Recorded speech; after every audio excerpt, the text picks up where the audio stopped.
Hello and welcome to another episode of the Queer Voices Sport podcast. Today I'm delighted to be joined by two members of Pride Cymru. We've got Emma Jones, North Wales Project Officer, and Dan Walsh, Vice Chair, for the time being, at Pride Cymru. So thank you, both of you, for making your way down here to Cardiff Met to join us on a pod. Thank you. Yeah, thanks for having us. The first thing that I wanted to go into is kind of about the organisation, Pride Cymru. Obviously, we'll have lots of people listening who will be familiar with the organisation, but as our listenership grows, there'll be more people as well that aren't really too aware of Pride Cymru. So when you're talking to people and they ask you what you do, how do you tend to describe the organisation? So I tend to start with we're the biggest LGBT grassroots organisation in Wales. And what do we mean by kind of grassroots is that everything we do is led by members of the LGBT community from right across Wales. So we've got a core year-round team of about 40 people who are all volunteers that work throughout the year to put on what we're probably most famous for, which is the Pride event in Cardiff. That's been going 25 years. That grew out of the Cardiff Mardi Gras back, 99 was the first one. And that has grown and grown and grown from sort of a couple of thousand people in a field for 6 hours to 3 days of activity, attracting sort of 25,000 to Cardiff city centre. But other than that, so that's probably what we're most famous for. We do projects right across Wales, whether that's around inclusion in sport, whether that's about community cohesion, whether that's around HIV prevention. We've done lots and lots of projects over the years and looking to grow that side of our organisation. The main Pride Cymru event, it sounds so exciting, and we'll come on to that shortly. One of the things I was interested in is what it was for each of you that made you first choose to get involved with Pride Cymru. Perhaps if we start with you, Emma. For me, having always worked in sport for development, I'm really passionate about the people who sit in the heart of communities, in their localities. And for my role in Pride Cymru over in North Wales, I'm really passionate to amplify the voices of LGBTQ plus communities and the hard work that they do. Many of our groups sit within the third sector, and we know what a challenge that can be. So for us as Pride Cymru to be able to listen, to work alongside, and to hopefully magnify and champion some of that fantastic work, that's what drives me. That's great. And Dan, what about for you? For me, so my role on the board as a volunteer, I think I found growing up gay really difficult in South Wales. You know, I was educated at a time with Section 28 in force, and we can probably touch on the legacy of that and how that's impacted a number of people. And it wasn't until I was sort of having my first jobs after graduating that I actually kind of really understood that I could use that part of who I am as authentic leadership, and kind of being influenced by people that I saw in my work environment who really role modelled how you can use that in a powerful way, really helped. So this opportunity to join Pride Cymru came in about 5 years ago. They're looking for new board members, took an opportunity and not really looked back. I've made tremendous friends, had tremendous fun with it, and actually developed really great skills I can then take through my professional career, but also bring that both ways. And then what does your kind of day-to-day or week-to-week with Pride Cymru look like? Could be anything. It could be looking at what are our new funding opportunities, working with our brilliant staff to kind of scope out how do we make change in communities. And that doesn't necessarily have to be the big showy things that we shout about on social media. It can be some of the work that Emma's done building LGBT walking groups on Anglesey, right? That is creating a space for people to be themselves, to improve their health, to improve their mental health in a really low impact way. But that can be huge on their personal development, their personal well-being. So it can look like that. It can look like arguing with drag queens about how long they're going to sing at Pride. It could be absolutely anything. It can be going in to test the fire alarm, right, in our office. It can be very much anything.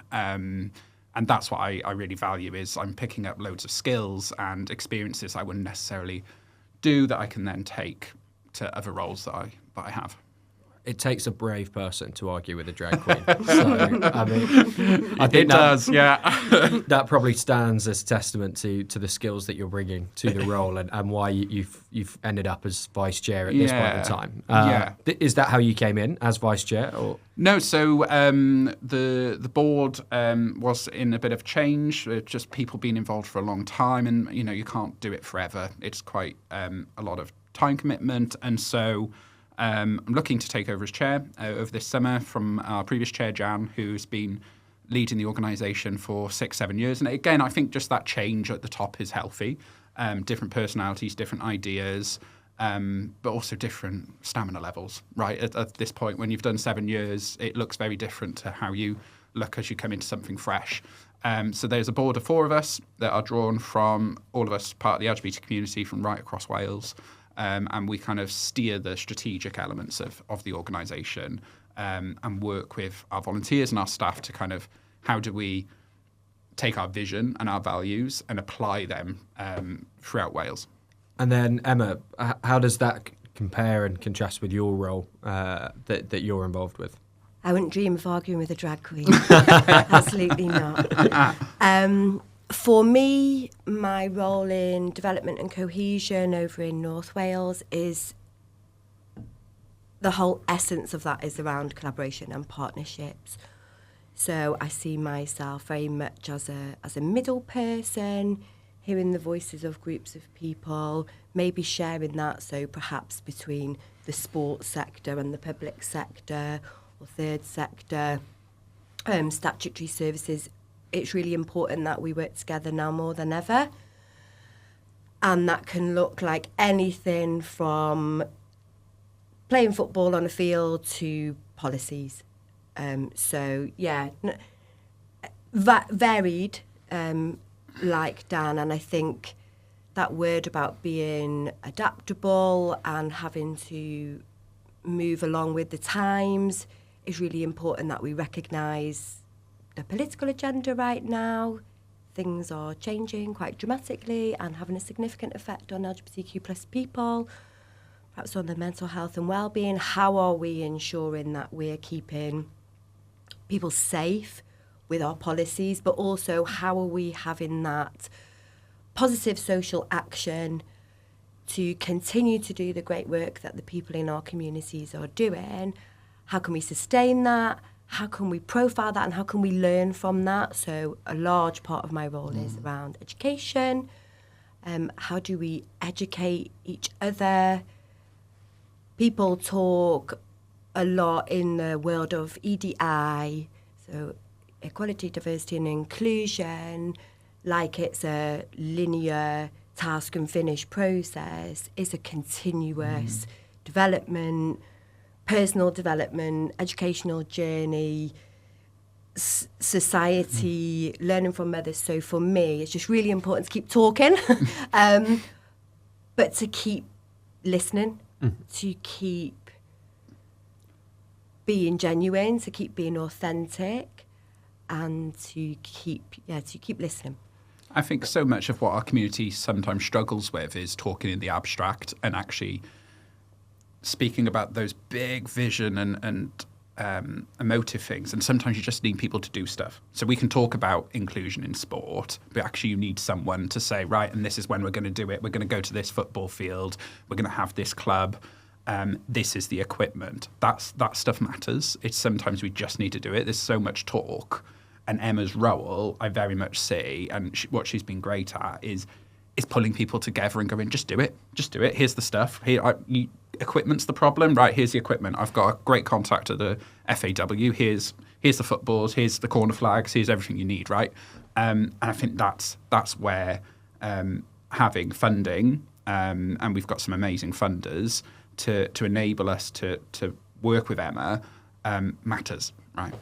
And a lot of infrastructure in Wales is heavily weighted towards the south. And obviously you're based in the north. How does that sort of compare with Pride Cymru? Are you kind of working in almost in isolation up in North Wales to deliver these projects, or are you part of a larger team in the North Wales area? What's been fantastic through the support of the National Lottery and through the Stronger Together project, our most current project, is I have a South Wales counterpart, and together we have created a Wales-wide LGBTQ+ forum in partnership with Stonewall. So we see groups from across Wales come together once a month, talk about opportunities. Those are shared through our newsletter, through our social platforms. So together, that cohesion across Wales, people report to feel stronger together, closer connected. We can learn from each other. Sessions like this will, seeing clubs like the Baseliners speaking about their work, inspires projects in the north, like our tennis group, and we champion and support each other, and that's really fantastic. So, we definitely feel like one Wales. Yeah, it's been really interesting to see how the Baseliners have worked with the tennis club in Rhyl, right? Yeah. So there's a complete unity there, but there is a geographic challenge, and an affinity challenge is that if you are from North East Wales, it's a lot easier to get to Liverpool, Manchester, where there is a really vibrant community, right, in the LGBT space. But we do want to bring people together because there is a difference in Wales, I think, about how we work together culturally, and I think that's where we've been really successful, is raising Pride Cymru's profile up there. Still more work to do. But to say we're a Wales-wide organisation. We're not just for, frankly, people think we're a piss-up in South Wales, right, once a year. And that's what we're most visible for, I guess. But the work that Emma's doing with 20 people at Rhyl Tennis Club, that's making a massive difference to their life, and giving them a space to play a sport where they're not necessarily having that opportunity. And so that's the sort of incredible work that we're really proud to do. Well, let's go through the 3-day piss up first, and then we can go into more detail on that really important work that you do. Because as you say, that's the thing people will most connect Pride Cymru with. From what I found out, as you were mentioning, it started from that first Mardi Gras in 1999 after South Wales Police had noticed a rise in LGBTQ+ hate crime. How did that Mardi Gras in 99 develop into this huge event now? What were some of the key steps along the way, and some of the important people that were involved in that process? Oh, do you know, we stand on the shoulders of giants, we really do. And, the volunteers over the last 25 years have really grown this. And people look at us like we're some big corporate entity. We're not. All of this is done through people's spare time around their family commitments, education commitments, work commitments. Everything we do is run by volunteers. We've had some tremendous volunteers. I'll give a couple of shout outs to people like Scott, our Director of Ops, who has been involved for 15 years, and what he doesn't know about running a major event isn't worth knowing. And we've just seen this grow through building it, attracting bigger acts, being able to find funding. So we rebranded as Pride Cymru from Cardiff Mardi Gras in 2014, because we were the only show in town as well for quite a long time. And now every community right across Wales has a Pride. Some of them are facing some financial challenges at the moment, so we might see a bit more shrinking of that. But yeah, for a long time, we were the only Pride event in Wales, so it made sense to rebrand as Pride Cymru. Attracting funding from the National Lottery Community Fund, from Heritage Lottery, has enabled us to grow that and be less about what's necessarily on stages, but have a really great youth and family area, work with Deaf Pride to have a deaf tent for the hard of hearing community to enjoy acts that are fully focused at them but still part of the event. So those are some of the things, and I think there's been some amazing volunteers over the years. People like Rob Keach, known as Dr. Bev, ran our stages for years and years and years, still around as one of our charity patrons. So there's just amazing people who have championed us and really rolled their sleeves up and done something. There's a lot of talk in our community sometimes and a lot of opinions. That's wonderful. But for me, it's those people that say, but what can I do? That really inspire me, who will fill out the paperwork, that will, what else needs doing at Pride, Everything. Who will decorate the stages, like all of those little things that add up to something. Those are the people that inspire me. Everything but drinking. Everything but drinking. Because it's not a 3-day piss up for us. No. Yes. Yeah. Hopefully at the end you get a chance to have a celebratory drink to toast the job well done. We do. Just right at the very end. But it's those things. My one of our volunteers was telling me, he heard down the radio a couple of years ago.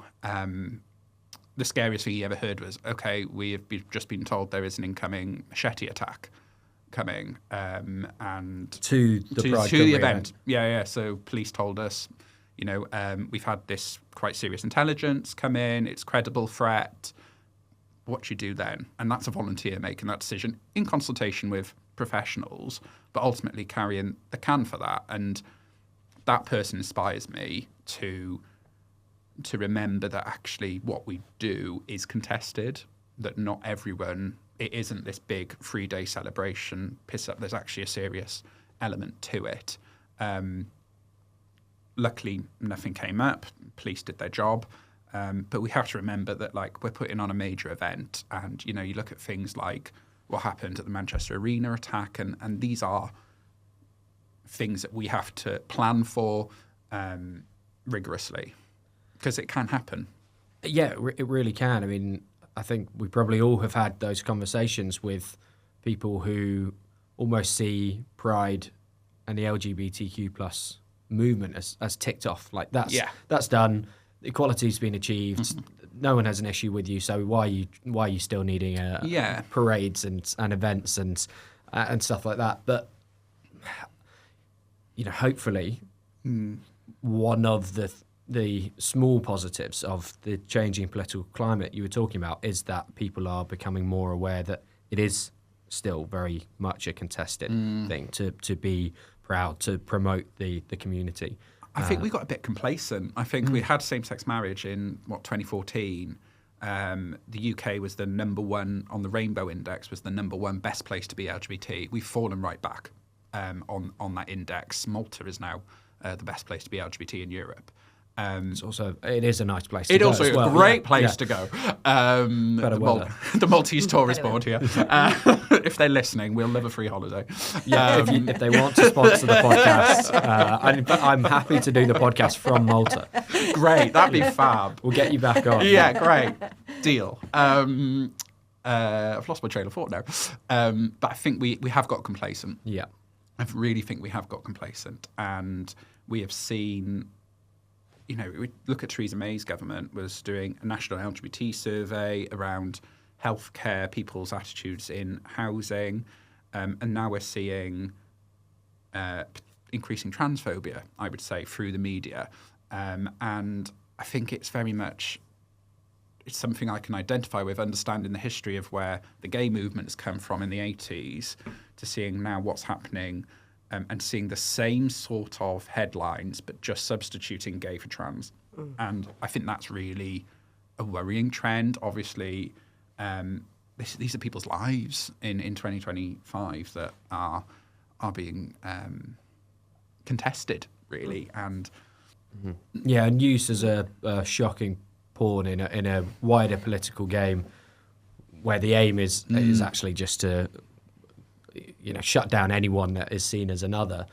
But trans people are used as that focal point, that lightning rod that gets lots of people riled up, or seemingly gets lots of people riled up. Yeah, in the 80s and 90s, we probably would have said, those stories sell newspapers. Now they generate clickbait, right, which then generates advertising, and I think it's all the same. We've seen the methods being different, but it's the same motivation in that way. And that's what's really concerning. And that's why, having safe spaces for people to be part of a community is really, really important. Absolutely. I read statistic about a newspaper that on average printed 3 negative stories a day around transgender people. Like you say, the work that we promote through social media, sports sessions, network events, our friends in the public sector do a great job of showing their support, showing their allyship. And the minute one of those emblems is presented, Monday was Transgender Day of Visibility, I think I saw 600 angry face responses to North Wales Fire and Rescue's Trans Awareness Day of Visibility, and some of the narrative that goes along with that. It's hard to work together with partners when on the one hand you're saying stand up, show you're visible, show your allyship, but when we do that is faced with a barrage of negativity that's actually detrimental to those communities. So we've got work to do around education, definitely around social media, and like Dan said, the Pride events that we've seen increasing, even in North Wales, we've seen a big increase in local Pride events. We celebrate and respect and acknowledge that Pride was a protest and the reasons we have Pride. But if I had £1 for every time someone wrote, when's it straight Pride Day, then... You'd be loaded. Well, I'd be loaded. I'd be loaded. Yeah. Just coming back to those safe spaces, and perhaps one of the reasons that event is a focal point is because it is a release of pressure for those of us in the community, for whether it's one day in a year in London or the 3-day event here in Cardiff, to go, right, let's celebrate ourselves and our community by coming together and hopefully, although it is still a protest, hopefully just for a little bit forget some of those headlines and those comments and reactions to social media posts. I'm interested, what part of the event this year each of you is kind of most looking forward to? I just love it all. What am I most looking forward to? I love working together with the team. We don't all come together like Dan said. We live in different places, but volunteers have different roles. So there are people I don't get to see from one year to the next. And you just know when you see another Pride Cymru person and you're tracking around the event, you just have a hug or a hi or a smile. It's wonderful. It's wonderful. It's contagious, actually, the positivity. That's great. Dan, what about you? I mean, I just love seeing the skill some of our volunteers have and the ability for them to create something out of nothing, to create a really amazing stages schedule with amazing acts. Ella Henderson is headlining this year. We've got a Brit Award winner, Shona Amar. There's so many amazing acts, but also our cabaret stage, which is put on by the local drag community. That's going to be incredible, right? And so, yeah, there's loads of different elements, but I've seen volunteers over the last couple of years I've been involved learn and grow their skill base, and I think that's amazing for me to see, because actually we're giving them skills that they can then market. We've had volunteers who have left jobs and gone in to become self-employed to do what they're really passionate about because they've picked up the skills working on Pride events. So yeah, that's what I love, and I do love the kind of the Sunday night party we have, because that's just a nice release of a job well done for everyone. And I normally have one or two too many. But I love the youth area, youth and family areas. I love to see families. We've got some great workshops taking place this year, Queer Towie. We have circus skills. It's lovely to see people being active and having fun together. And I really enjoy seeing some of our LGBTQ plus youth groups who attend provision in Wales, and then they come along to the event, and if someone shouts you, you feel really, really thrilled. You remembered me. So yeah, I love that. Love that. And you were mentioning the volunteers there.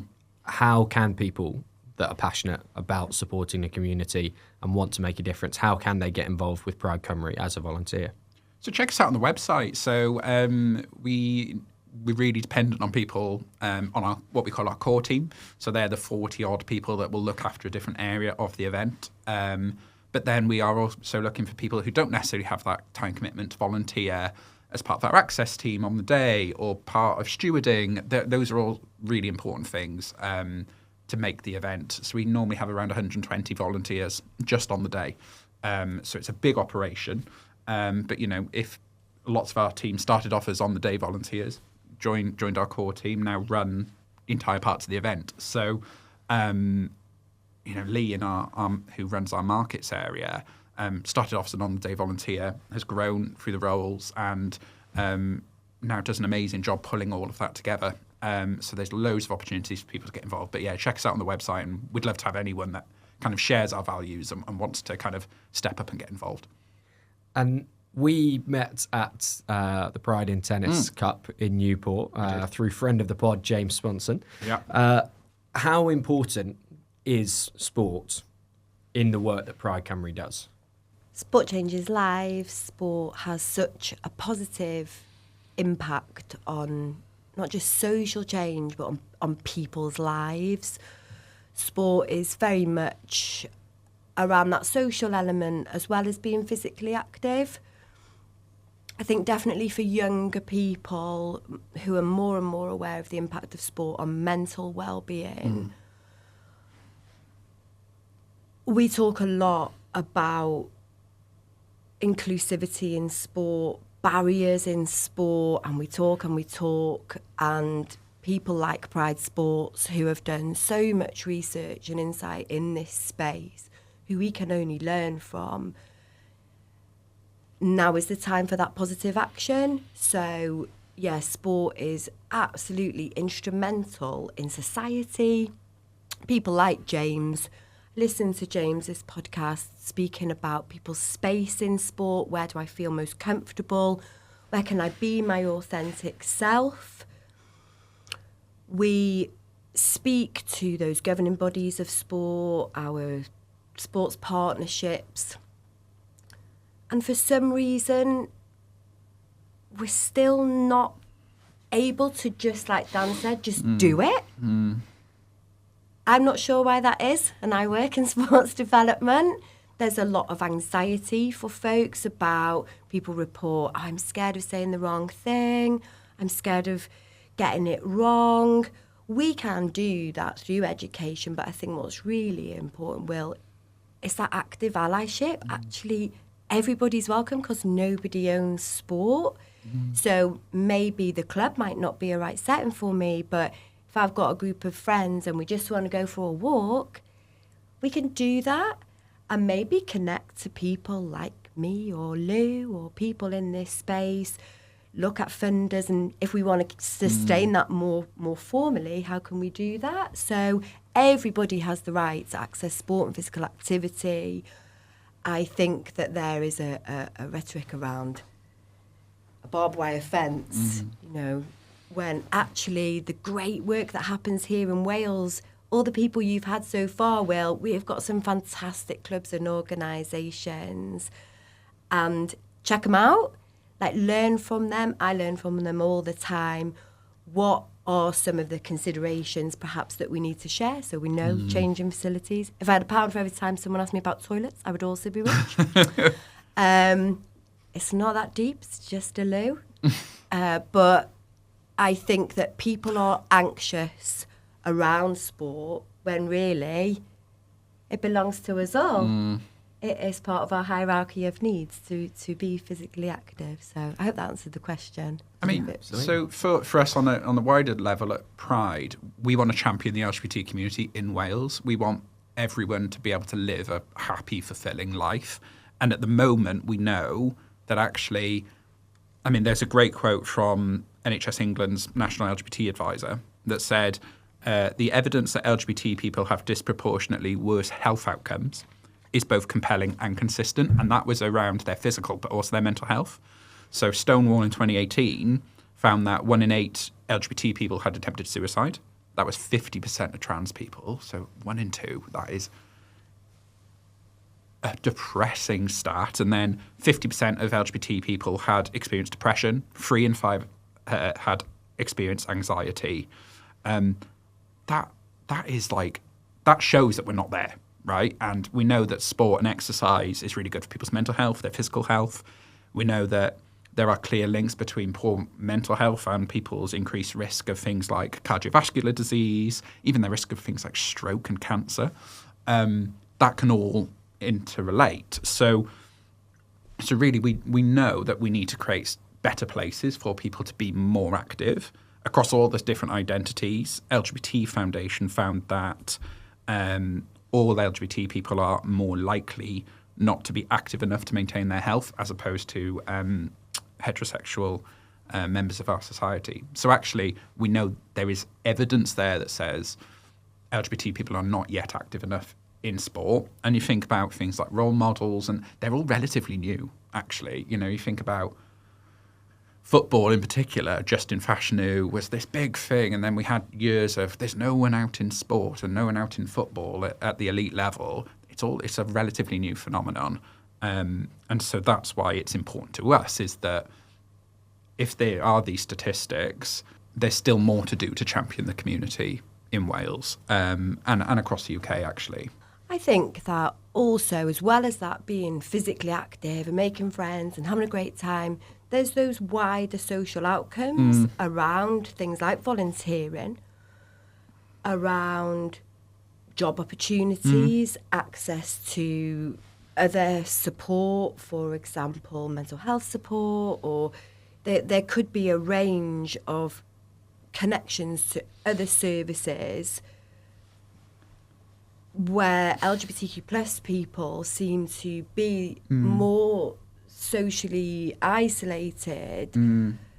The term hard to reach, people talk about hard to reach people in funding bids, and we talk about it a lot, and underrepresented groups who are considered hard to reach. I reflect on that quite a lot and think, well, perhaps it's because we're calling people hard to reach is the barrier. We know where people are. We know where people want to hang out. We just have to do that bit of work to find out where those assets are in our communities. So for us in North Wales, we have some great social spaces. People love to go there, have a coffee. When we talk about a sport intervention, what I say is, come and ask people. Just ask them, do you want to do it? But don't expect that they're going to come to you first, because sports clubs are quite scary and intimidating sometimes. So come to us, come and see us. We'll have a chat, and then you'll know. So that is the most effective form of consultation for me, I think, is don't keep firing out surveys about sport and physical activity, because people are consultationed out. Let's talk. And then let's take that positive action. Do you agree? Yeah, I agree. I think a lot of our spaces, in our community spaces in the LGBT area, are licensed premises, so pubs, clubs and stuff. And that's not right for everyone. And we know there is a higher instance of substance challenges that people have as opposed to the general population. So actually creating a different space that enables someone to be authentically themselves around people that they identify with, that doesn't have alcohol or any other substance floating around it, is really important, because that's going to open them up to different opportunities to be out and happy and comfortable in a community. And I think that's why sports really matters to us, is we want to create a load of spaces that as many people as possible can feel comfortable in. With those spaces, what are some examples of clubs and organisations that you've been able to work particularly well with and create interventions that have had the desired outcomes? With the support of Pride Sports, with the partnership and relationship we have with Pride Sports, we've been really lucky to learn from some of those existing provisions. And in North Wales, where we had very little provision, the start of the 2 IGR teams up in North Wales, the Wrexham Rhinos and the Conway Dragons, we really then felt, we know there's a need, and we know that there's people, and we know there's people who want to be physically active. I think it's fair to say, don't shoot me down, we don't have much of a scene in North Wales. We're that little bit more rural. Yeah. Transport's quite difficult, that there are places where people are really quite isolated. Not everyone uses social media. So I'll show you one of the best examples that I've ever seen of promoting sessions is when the Conway Dragons, our rugby team, every week, they are just growing and growing. And I was like, this is fantastic. All these people. Did you see it on Facebook? No, we saw it on Grindr because the club made a profile and they stuck it on Grindr. What fantastic marketing. Like, brilliant. So as sport people, we get stuck in the sport way. Oh, I'll put this on social media and I'll put this in. But actually, the community knows best what's right for the community. Yeah. So we've seen development. I most recently started a job as the LGBT lead in an organisation called Sported, when my role is to work with clubs and partnerships across North Wales.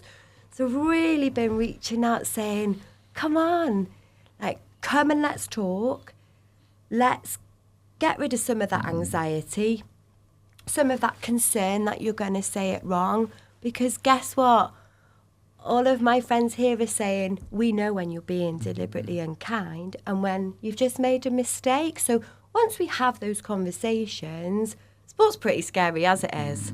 So once we can marry those two together, it's very much about that genuine encompassing of a whole person and not just sport for sport's sake, if that makes sense. Probably gone off on a waffle there, but does that make sense? I think 2 collaborations stand out for me. I think the first is with the Cardiff Devils and their Pride Night, which was their invention and has taken over the Elite League. So now every team in the Elite League does a Pride Night and we take over. You see the kits are changed. So many different people come and, it's just amazing to see.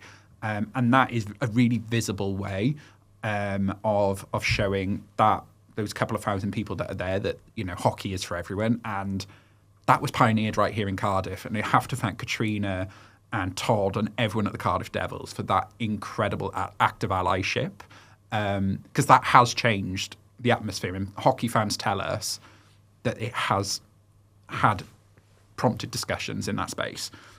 Also, the Football Association of Wales, they've done a bit of a transformation, haven't they? Not just on the field, but off the field. And it's people like Neville Southall, what a guy, to really be an active ally as well. So he invited me to go and watch one of the Euro qualifiers, and, there's for 25,000 people in Cardiff City Stadium. And every couple of minutes there was the football versus transphobia going around the advertising board. Now, that's a huge talking point for so many people. Would that have happened 10 years ago? No. Would that have happened 20 years ago? Absolutely not. But there's still more to do. So Out in Sport said, back in 2019, I've got more stats, 82% of people, love a stat, 82% of people in Europe had witnessed homophobia, biphobia, transphobia at a sporting event. And then in the UK, 43% of LGBT people thought that public sporting events weren't welcoming spaces for them. Now, these are the little ways that we can overcome that, and seeing the support for the Rainbow Wall that the FAW have given is incredible. And I think those are the sorts of things that we need to see in other sports. I'd love to see the Welsh Rugby Union really develop that, because that is our national sport, not doing so well at the moment. But there's 75,000 people, right, that go to Principality Stadium to watch a Wales game. Why can't we have rugby versus transphobia? Why can't we have, we're exploring a current partnership with Glamorgan Cricket Club. What can we do there? The more places that we can see these active bits of allyship, will start to change our society. Because I think, I love this quote. I can't remember who said it. never doubt a small mind of like-minded individuals can change the world, because it's the only thing that ever has. And I think those are the types of things that we can do in a modern sports setting to change the world. We're not asking for special treatment. I think that's what a lot of people say, oh, you gays are always asking for special treatment. No, we just want to be at the table. I just want a gay rugby fan like myself to be able to go to Principality Stadium and feel comfortable, because I deserve to be there, because I pay my taxes, I live in this society. We all live, we all die, right? People deserve to do that happy, I think, and to have the best time of their lives. Yeah. And people can't do that at the moment. No. It's amazing how often special treatment actually just means being treated the same as the person that's saying you don't deserve that special treatment. Yeah. And definitely, we were talking about this earlier when we were having a coffee, is especially in the disability space, it's easy to look at someone like me and say, well, you can get involved, right? I've got an unseen disability, I'm dyspraxic, and I found school sport really, really, really challenging, because, don't ask me to catch a ball, don't ask me to run 100 metres, because I will find that really challenging. But that was never understood back in the day.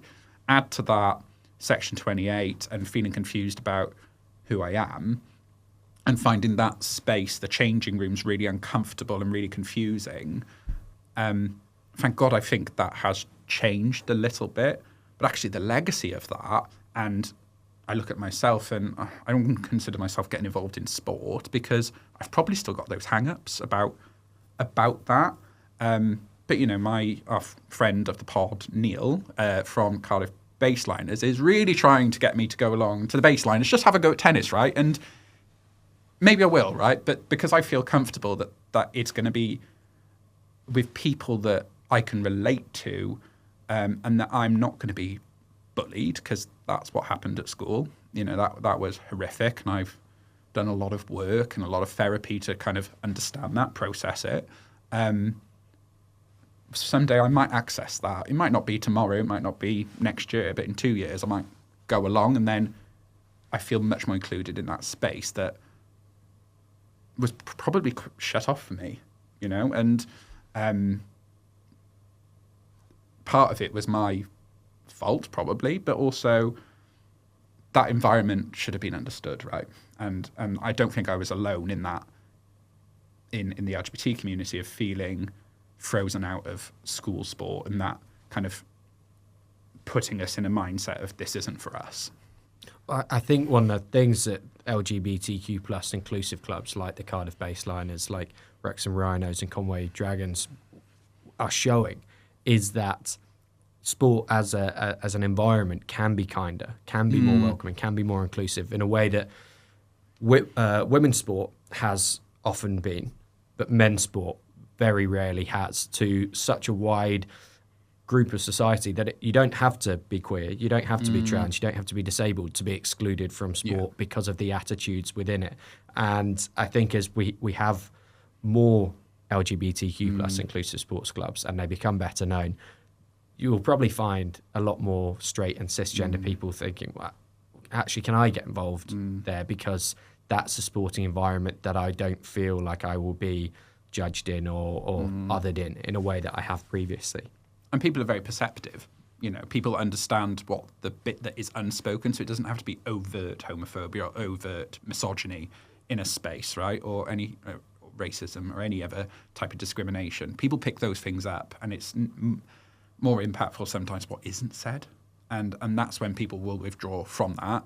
And then the people that are the perpetrators that have maybe made that space not inclusive, because they haven't physically said anything, they don't necessarily learn that lesson. But I think that's where that perception comes in. We're all a lot more attuned to discrimination than I think we give ourselves credit for. Yeah, I think you're right. I think that unconscious bias. I can tennis together, so I'll go to tennis together. I'm rubbish at tennis, so. The unconscious bias that we know exists, because if we allow ourselves to sit in that space, maybe we all actually do somewhere know of that unconscious bias that perhaps society has sort of created in us. And until we address it, then how can we learn and become more inclusive? So having those open conversations, for me, is really important to say, for most people, we know that their intent is great. People do want more people to be involved in sport. We do want to make sport for everybody. It's a really positive environment. Unintentionally, there are things that perhaps we're still doing in our practice that are creating some of that unconscious bias and by default excluding people unintentionally. So the big bad word policy is just terrifying for a lot of people working in the sports space. What am I allowed to do? There's a huge difference, isn't there, between performance sport, grassroots sport, community sport. So what we can do more of is address those behaviours, isn't it? How do we register people when they come through the door? What questions do we ask? Are we still asking, are you Miss or Mr? Yeah. You know, those terms now, we can work on them. And 98% of people in this country participating in sport are at the grassroots level, right? We're not training Olympic athletes, right? Like, we're not. Oh, God, could you imagine? Can you imagine? But and we'd be good at that. Yeah, if we think about the change we want to see in society, we've got a massive obesity crisis in this country, we've got a massive mental health crisis in this country. Sport can be part of the solution. It's not the only thing. It's not a panacea, but it can be part of the solution. And we've got to create those spaces that allow people to participate in that. And it's also cheaper in the long run if people aren't accessing mental health services and those big interventions. But they've got that outlet for their to improve their mental health through tennis, through running, through whatever that is. That can save the country a lot of money, but also a lot of people a lot of heartache. And I think that's the change we need to see, is actually those governing bodies, those organisations in that space, is actually, please don't worry about the elite level if you need to, but actually the grassroots of your sport, just let people go out and play, because they're not looking to be Olympic athletes, right? And it might be sport by stealth. So I'm a big believer in that sometimes we're being physically active without realising. So maybe we need to be better at talking to young people around, did you walk to school? Do you walk your dog? Do you want to go for a walk with your friends? Do you want to go for a walk on your own? Instead of telling people how inactive they are all the time, is by empowering people and championing people in our communities. It could be the local lollipop person who crosses the, there's people, activators within every community. They might not be sporty, but they might be that person that gets everyone together and says, let's go for a walk. So we can sometimes be a little bit precious in sport, like, I've got to have the sports equipment and the whistle. Actually, we've all got the right to be physically active. It doesn't have to be in a sports club.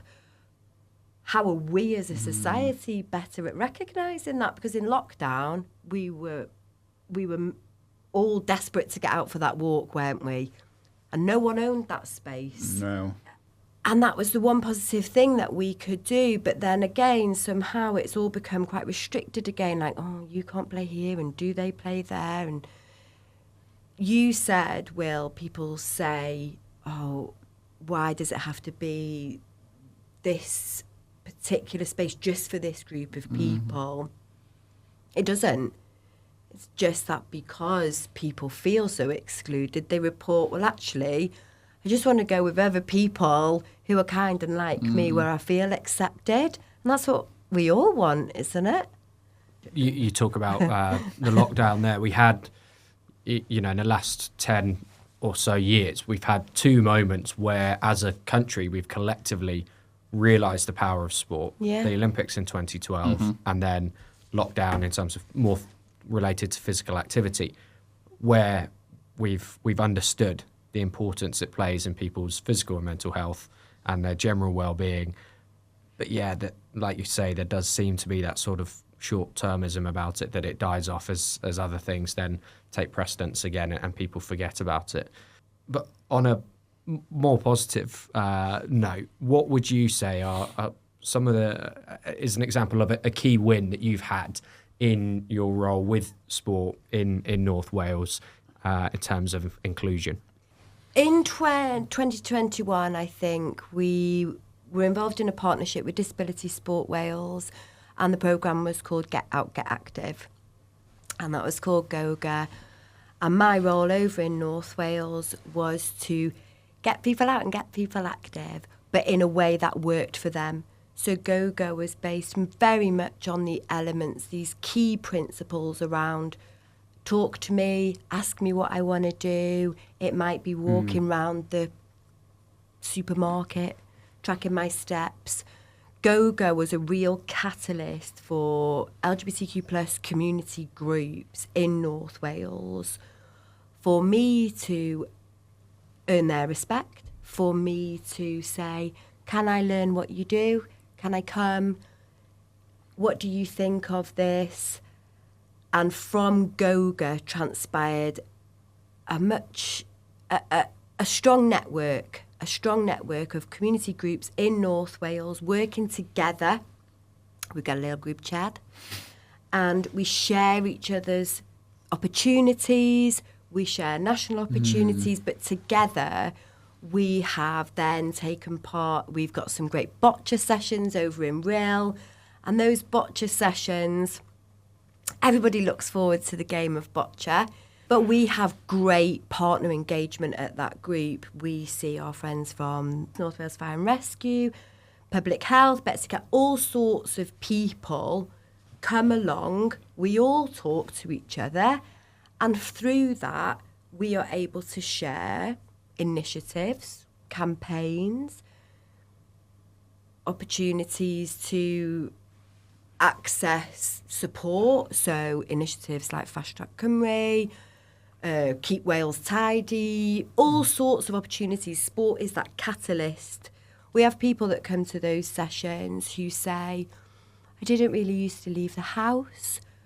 My self-esteem was low. I now get on a bus just to come here. Someone else now picks me up. All of these social positives, for me, people are always the win. People having fun, making friends, being happy, that's always the win for me. Because I'm actually also rubbish at sport. So sport is so powerful in the ripple effect that it creates.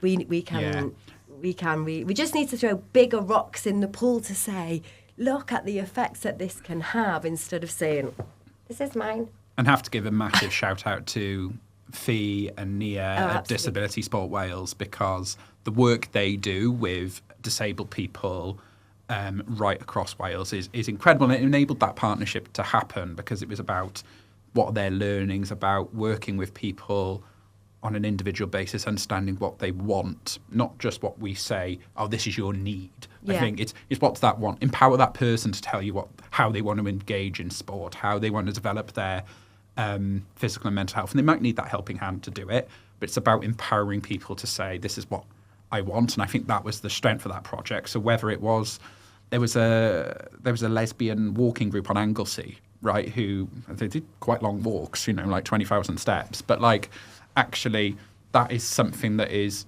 subtle and personal to them, and they allowed that group to grow organically. But we said, oh, let's do some publicity around it, and they were like, no, we don't want to do that. This is about us, and had to understand that because that's what they wanted, right? And I think that is the power of working with people.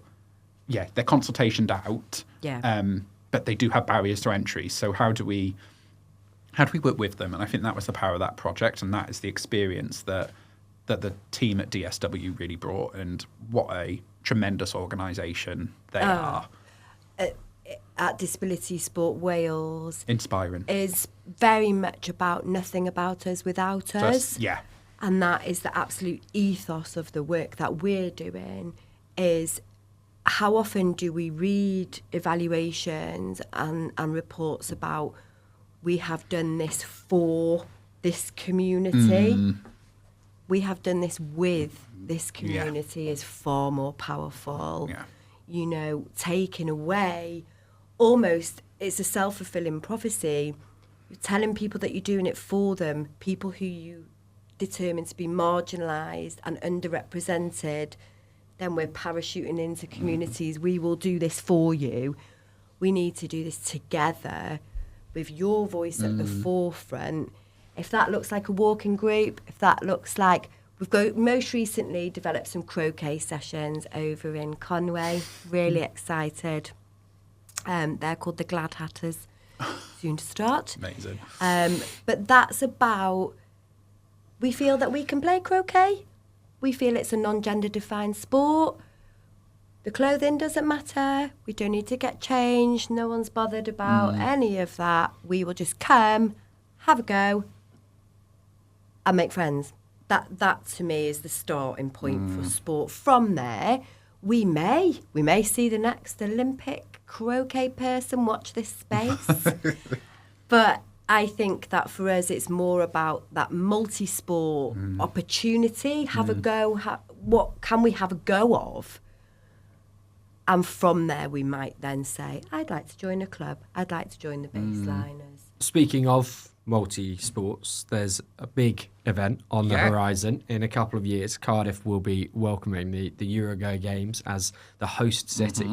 That's obviously a really exciting thing to be looking towards, and hopefully will be an event that will have a legacy. Totally. What role is Pride Cymru going to play over the next few years working with the organising committee to deliver that games? So had a very exciting meeting actually earlier this week. Don't want to give away too many spoilers, but hope it is a legacy, because if we look at like the wider impact, so Welsh Government have committed Wales to become the most LGBT friendly place to live in Europe through its LGBT action plan.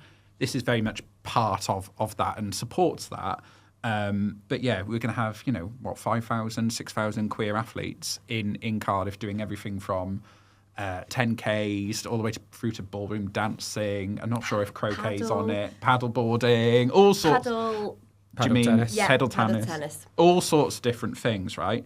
And so we're going to collaborate with them to make sure that that is front and centre of Pride in 2027. So whether that looks like athletes leading the parade that we do every year, whether that looks like the closing ceremony being on our main stage or the opening ceremony, all to be discussed and fine-tuned. But Lou Englefield and the organising committee have done an amazing job and are already looking at, and what I think we're great in Wales at is that partnership and going, right, you're doing this over here, we're doing this over here. How can we work together? How can we share opportunities, spread risk?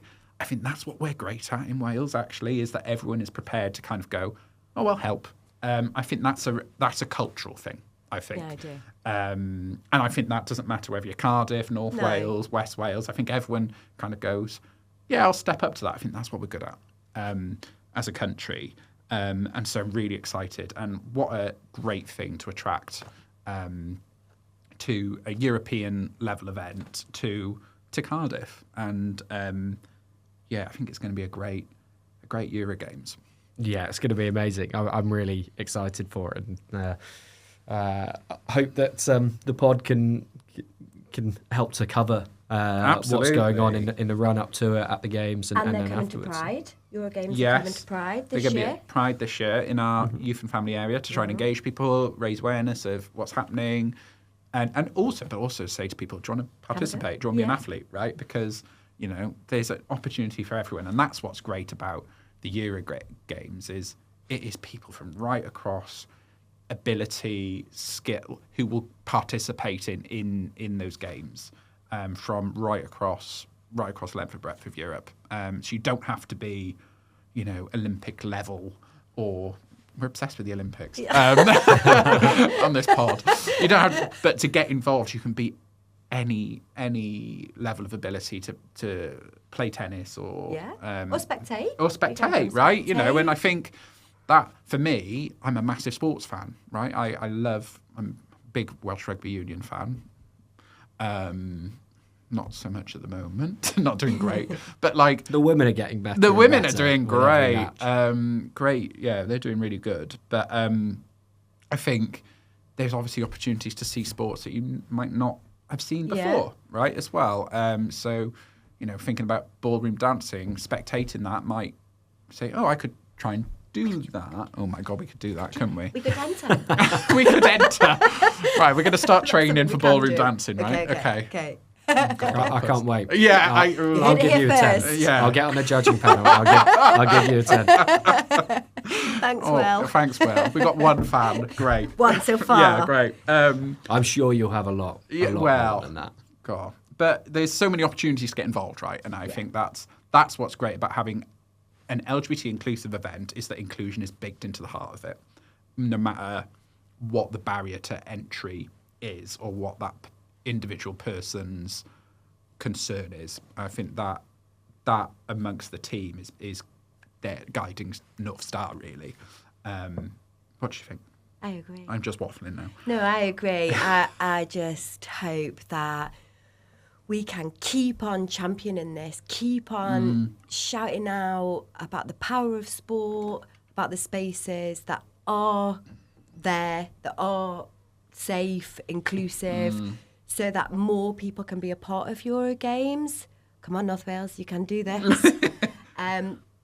It's about, if I like sport and I don't know where there's a sports club near me, get in touch with somebody, get in touch with a friend.